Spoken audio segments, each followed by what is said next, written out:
मग तुम्ही कशा पायी हट्ट करता? जर कुणाला समजलं तर? समजू दे. लोक काय म्हणतील याचा जर आपण विचार केला तर हा समाज कधीच बदलणार नाही.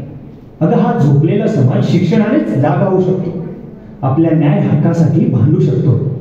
आणि स्त्रीने शिक्षणात मागे राहून कसं चालेल सांगते?